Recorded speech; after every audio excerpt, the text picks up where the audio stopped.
Good morning, you're watching Hornbill TV's Morning Pulse. Palestine's ambassador to India, Abdullah Abu Sawesh, has described the recent developments as a historic and emotional moment for Palestinians and for humanity as a whole. Speaking to the media, Ambassador Sawesh said, "It's not only a day for Palestinians and Israelis, but for all of humanity. This is a very important day, a threshold in history itself." He added that for the first time in 2 years and 2 days, Palestinians have been able to breathe freely, expressing hope that the coming days will bring an end to airstrikes and the need for shelters. The ambassador said the day marks the beginning of renewed hope for peace and stability in the region. Thank you very much for joining us, Ambassador. So today is an important day for Gaza and Israel also. In last 2 years, this is the first time we are looking at all the hostages being released. What are your first comments, first reactions to this development? Thank you so much indeed, Shuja al-Haq, for coming today, and at large to extend many thanks to Trust India TV, and it's not only for the Palestinian and the Israeli, it's for the entire for the entire humanity at large. This is very important day. This is a threshold there for in the history itself. This exact day, we, as a Palestinian, start breathing after 2 years and 2 days for the very first time, again since 2 years and 2 days, to start make sure that there is no more shield, at least in the upcoming days. There is no more airstrikes, there is no more dismembering of our loved ones, and there is no more people will be killed. But unfortunately, with all of this, we're still collecting tens of hundreds of bodies from the streets. Most of it is utterly, totally decomposed, and we did not recognize which body, what is the name of those remains. But again, it's a very important days for all of us, first and foremost, of course, for us as a Palestinian. And when you tackle the issue of the hostages, our very clear-cut position from the very first ever minute, they should not even be taken from scratch. This is the Israeli hostages, but at the same exact time, we should shed light on the misery of 11,000 Palestinian hostages in the Israeli jail, in the Israeli concentration camp, and in the Israeli military camps. Just to talk about the hostages, because unfortunately, Israel succeeded to Zionize the global consensus by making sure that the words hostages is referred only to the Israeli hostages, and removed from the global discussion, from the global discourse, the Palestinian hostages. So we are happy that, utterly, we are happy that the Israeli whom was in captivity in Gaza returned to their family. And again, our official positions, so they should not be taken hostages or in captivity in scratch. Likewise, in the same equal foot, the 11,000 Palestinian hostages in the Israeli jail. We are fair enough to talk about both sides because we are human enough. Not likewise the Israeli whom is believing that just they have 20 hostages and the other 11,000 Palestinian is terrorists. Okay. 5,000 of them, those our hostages, is serving administrative detention in the Israeli jail. U.S. President Donald Trump, during his speech at the Israeli Parliament Knesset, said that the U.S. has settled 8 wars in 8 months, including the latest Israel-Hamas war. The U.S. President further stated that this long and difficult war has ended. In an unprecedented achievement, virtually the entire region has endorsed the plan that Gaza will be demilitarized and Hamas will be disarmed and Israel's security will not be threatened. Trump will be leaving for Egypt, where a Gaza ceasefire summit will take place. U.S. President Trump received widespread praise. Earlier, Hamas released all the Israeli hostages. Meanwhile, the president's media office said 154 Palestinian detainees have been freed under the Gaza ceasefire agreement, have been sent to Egypt. And as you know, we decisively won World War I. We decisively won World War II decisively. And everything in between and everything before it, we won everything. And then they had the brilliant idea of changing the name from war. You know, it was war to defense. And with that went a certain thinking. And we fought in a very politically correct way after that. We always had the strongest military, and now we have a stronger military than we've ever had before. Because of my first term, I've totally rebuilt the military, every aspect of it. But we have, if you think, we settled 8 wars in 8 months. I'm now including this one, by the way, if that's okay. They may say, well, that was quick, because yesterday I was saying 7, but now I can say 8. The hostages are back. The hostages are back. Good feeling. Isn't that nice to say? You know, I just said the hostage. First time I said the hostages are back. It feels so good to say it. But when you settle 8 wars in 8 months, that means you don't like war. Everyone thought I was going to be brutal. In fact, I remember Hillary Clinton during a debate, she said, look at him, he's going to go to war with everybody. And actually, she said, he's got a personality that's all about war. No, and my personality actually is all about stopping wars, and it seems to work. It seems to work. But it also means this name change and our attitude that we're not going to go into a war, but if we do, we're going to win that war like nobody has ever won a war before. We will not be politically correct, but we're not going to be there. And I think, you know, as you mentioned, Bibi, before, peace through strength, and that's what it's all about.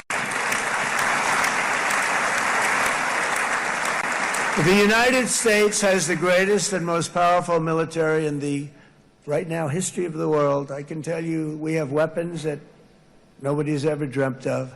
I only hope we never have to use them. I rebuilt the military. I was proud to do it, but some of the things I hated to do. I hated certain of the weapons because the level of power is so enormous. It's so dangerous, so bad. But we have to do what we have to do. We make the best weapons in the world, and we've got a lot of them. And we've given a lot to Israel, frankly. We'll get it done. In Lebanon, the dagger of Hezbollah, long aimed at Israel's throat, has been totally shattered. My administration is actively supporting the new president of Lebanon in his mission to permanently disarm Hezbollah's terror brigades. He's doing very well. And build a thriving state at peace with its neighbors, and you're very much in favor of that, I know, and good things are happening there, really good things. And with this week's ceasefire, we've achieved the most challenging breakthrough of them all. The most challenging breakthrough maybe ever. I mean, I've never seen anything like it. I've been involved in a lot of success. I have never seen anything like what's going on today all over the world. People are dancing in the streets, not just in Israel. They're dancing in the streets of countries that would have never danced in the street about what's happening today. They're dancing in those streets. So this long and difficult war has now ended. You know, some people say 3,000 years, some people say 500 years, whatever it is. It's the granddaddy of them all. And in an unprecedented achievement, virtually the entire region has endorsed the plan that Gaza will be immediately demilitarized, that Hamas will be disarmed, and Israel's security will no longer be threatened in any way, shape, or form.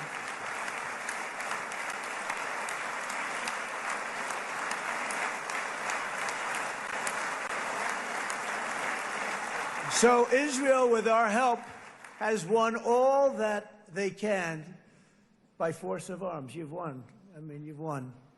Now it's time to translate these victories against terrorists on the battlefield into the ultimate prize of peace and prosperity for the entire Middle East. It's about time you were able to enjoy the fruits of your labor. Mr. Opposition Leader. I said he's a very nice opposition leader. I think, no, he's a nice man. Noting a remarkable jump in conviction rate in Rajasthan from 42% to 60% within 1 year, Union Home Minister Amit Shah on Monday expressed confidence, saying the rate will rise as high as 90% once the new 3 criminal laws are fully implemented across the state. Shah's remarks came after he inaugurated a state-level exhibition on new criminal laws in Jaipur and performed the groundbreaking for investment proposals worth Rs 4 lakh crore. Shah also inaugurated and laid the foundation stone of various development projects of the government of Rajasthan. Speaking in the presence of Rajasthan Chief Minister Bhajan Lal Sharma, Union Home Secretary Govind Mohan and other dignitaries at the event, Shah announced that the National Forensic Science University was established in 2020. Affiliated colleges are being opened across the country to create a new workforce of youth trained in scientific investigation. Shah, for the smooth implementation of these laws, he further mentioned that terrorism, mob lynching, organized crime and digital crime have been defined for the first time in India's judicial system due to new criminal laws. भाइयों बहनों, आज का कार्यक्रम एक प्रकार से विकास और न्याय दोनों का समन्वय करने वाला कार्यक्रम है। एक और तो तीनों आपराधिक नए कानून जिसके माध्यम से देश की आपराधिक न्याय प्रणाली में हम आमूल चूर परिवर्तन करना चाहते हैं। देश भर की जनता को संविधान से मिले हुए सारे अधिकार समय पर और सुलभ तरीके से मिले ऐसी व्यवस्था करना चाहते हैं। इसका परिचय कराने वाली एक अत्याधुनिक प्रदर्शनी यहां पर शुरू हो रही है और दूसरी ओर राजस्थान के विकास को तेज गति देने के लिए राइजिंग राजस्थान में जो 35 लाख करोड़ के एमओयू हुए उसमें से 3 लाख करोड़ के एमओयू जमीन पर उतर चुके थे और 4 लाख करोड़ के आज भूमि पूजन का कार्यक्रम इसी मंच से समाप्त हुआ है और इसके साथ हजारों करोड़ रुपए के विकास के कार्यक्रम यहां शुरू हुए हैं। मित्रों, आज का दिन बहुत महत्वपूर्ण दिन है। भजनलाल जी ने यहां एक प्रदर्शनी लगवाई है। मेरा उनसे आग्रह है कि प्रदर्शनी का कार्यकाल थोड़ा बढ़ा दीजिए, समय बढ़ा दीजिए, दीपावली के अगले दिन तक इसको कर दीजिए। और मेरा इस सार्वजनिक कार्यक्रम से आपराधिक न्याय प्रणाली से जुड़े हुए सभी लोगों को, चाहे वो पुलिसकर्मी हो, चाहे अधिवक्ता हो, चाहे अधिवक्ता बनने वाले विद्यार्थी हो, ये सभी को मेरा विनम्र अनुरोध है कि आप इस प्रदर्शनी को जरूर देखिए, क्योंकि आने वाले दिनों में हमारी आपराधिक न्याय प्रणाली में जो एक बहुत बड़ा परिवर्तन आने वाला है, ये प्रदर्शनी उसको सटीक तरीके से दिखा रही है। इसी के माध्यम से आप जान पाएंगे कि 160 साल पुराने कानूनों को समाप्त कर नरेंद्र मोदी जी जो नए 3 कानून लाए हैं, इससे किसी भी एफआईआर देश भर में 2027 के बाद होगी। पूरी व्यवस्था लागू होते होते 2 साल और लगेंगे, परंतु 2027 के बाद जो भी एफआईआर होगी, इसको 3 साल के अंदर ही सुप्रीम कोर्ट तक न्याय देने की व्यवस्था इस कानून से हो जाएगी। As part of the nationwide celebrations marking the 150th birth anniversary of Sardar Patel, the Union Ministry of Youth Affairs and Sports has launched the Sardar at 150 campaign to honor the Iron Man of India through a series of youth-centric activities and unity marches across the country. Union Minister Mansukh Mandavia digitally unveiled the digital phase of the campaign on the My Bharat portal, featuring a social media reel contest, essay competitions and the Sardar at 150 Young Leaders program.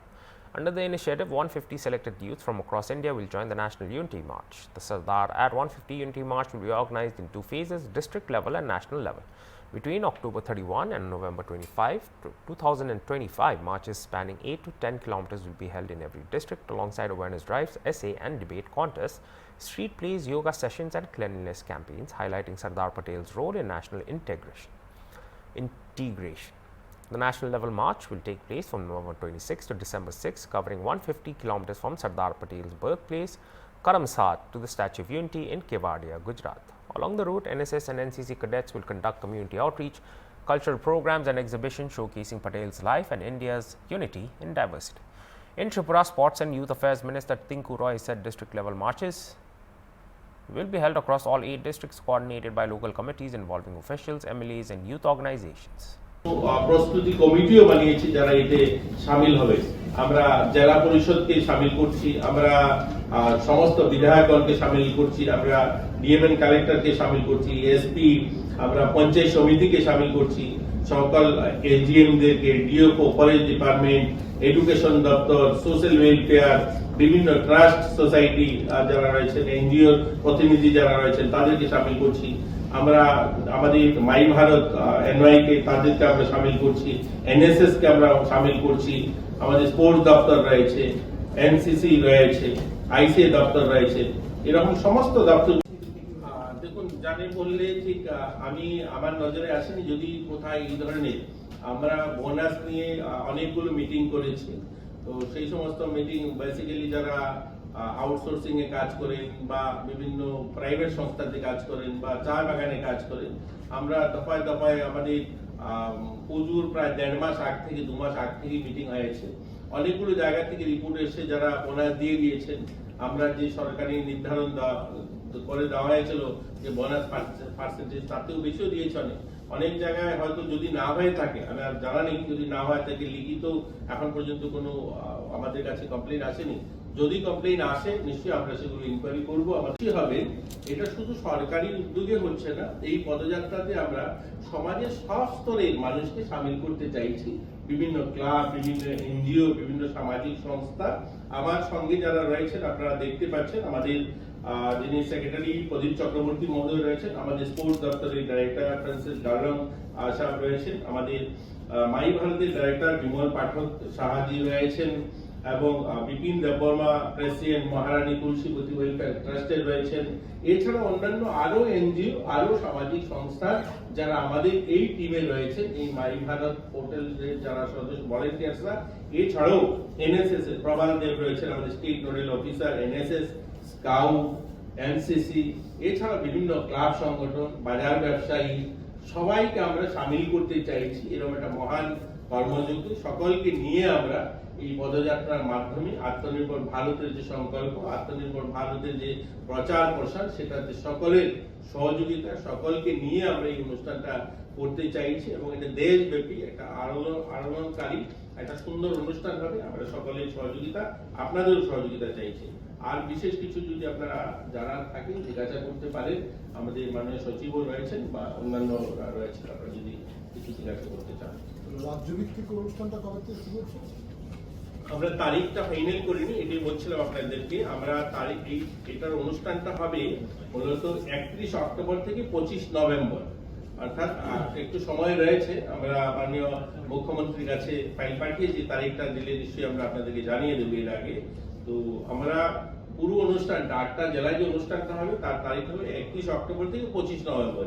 এই সময়ের মধ্যে আমরা গোটা রাজ্যে হতে হবে এবং জাতীয় স্তরে যেটা হবে এটা 26 নভেম্বর থেকে 6 ডিসেম্বর, অর্থাৎ এই পর্যায়ে দুটো পর্যায়ে, একটা রাজ্য এবং জাতীয় স্তরে দুটো টাইমে পুরোটা কমপ্লিট করা হবে।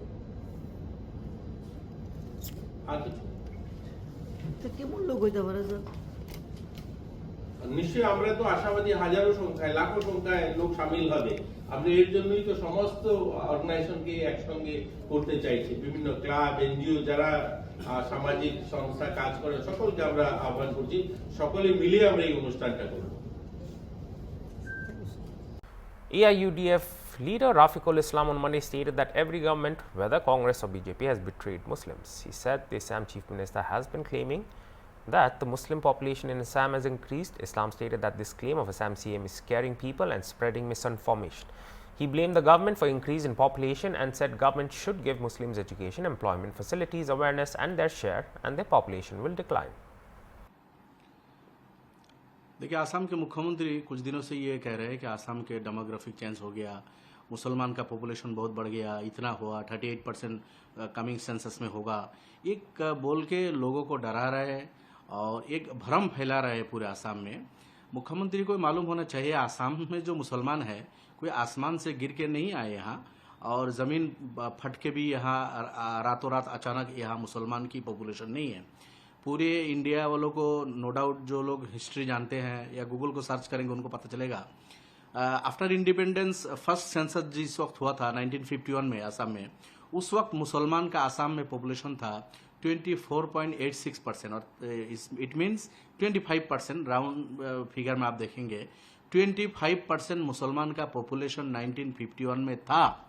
अब 1951 से लेकर अभी 2025 ये 75 साल में 25% से लेकर अगर 35% हुआ है, 10% का बढ़ोतरी, ये तो हर स्टेट में हर कम्युनिटी का ये ग्रोथ रेट ये हुआ है। तो भ्रम क्यों फैला रहे हैं मुख्यमंत्री साहब आप झूठ में। दूसरा यह है कि हिंदू भाइयों का पॉपुलेशन 1951 में जो आसाम में जो था 70%, अभी अगर 60% हो गया या कम हो गया, इसका मूल कारण ये है कि 1951 के बाद आसाम 6 टुकड़ों में बढ़ गया। मेघालय किसी जमाना में आसाम में हुआ करता था, आसाम की राजधानी शिलोंग में थी, अब गुवाहाटी में आसाम की राजधानी है।